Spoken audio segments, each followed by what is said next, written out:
Korukonda circle inspector Y Satyakishore ఆధ్వర్యంలో కోరుకొండ సర్కిల్లో ఉన్న Gokavaram, Korukonda, Seethanagaram police station sub ఇన్స్పెక్టర్లు పవన్ కుమార్, రామ్ కుమార్, శ్యామ్ సుందర్ మరియు సిబ్బందితో మీటింగ్ ను ఏర్పాటు చేశారు. ఈ సందర్భంగా ఆయన మాట్లాడుతూ, రానున్న సంక్రాంతి సందర్భంగా సర్కిల్ పరిధిలో కోడి పందాల నిమిత్తం ఎవరూ కూడా కోడి కత్తులు తయారు చేయకూడదని, కోడి పందాలు ఆడుటకు స్థలములు ఎవరూ ఇవ్వకూడదని, ఒకవేళ ఎవరైనా కోడి కత్తులు తయారు చేసినా, కోడి పందాలు ఆడుటకు స్థలములు తయారు చేసినా వారిపై క్రిమినల్ చర్యలు ఉంటాయని, వారిని బైండ్ ఓవర్ చేస్తారని హెచ్చరించారు.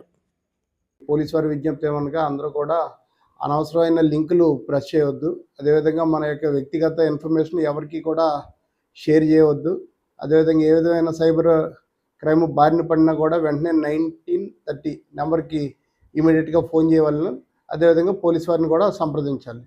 అదేవిధంగా రానున్న సంక్రాంతి సందర్భంగా ఎక్కడైనా కోడి పందాలు కానీ జోదాలు కానీ ఆర్గనైజ్ చేసిన, బర్రెలు ఏర్పాటు చేసిన, కత్తులు తయారు చేసిన అటువంటి ఇన్ఫర్మేషన్ ప్రజలంతా కూడా పోలీసు వారికి ఇవ్వగలరు. వారికి రివార్డ్ ఇవ్వబడుతుంది. వాళ్ళ యొక్క ఇన్ఫర్మేషన్ గోప్యంగా ఉంచబడుతుంది.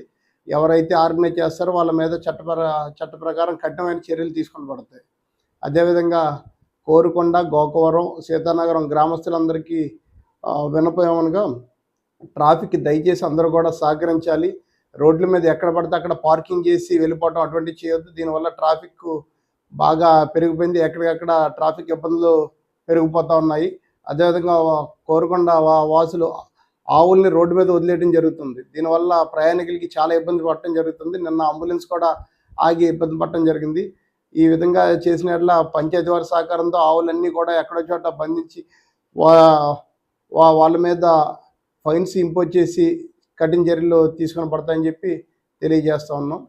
అదేవిధంగా ఈ చుట్టుపక్కల కొత్త వ్యక్తులు ఎవరైనా సంచరించిన ఎడల దొంగతనాలు జరిగే అవకాశం ఉంది. కాబట్టి పోలీసు వారికి తెలియజేస్తే వాళ్ళని పూర్తిగా విచారించి ఏ విధమైన ఇన్సిడెంట్ జరగకుండా చూడగలమని చెప్పి తెలియజేస్తూ ఉన్నాం.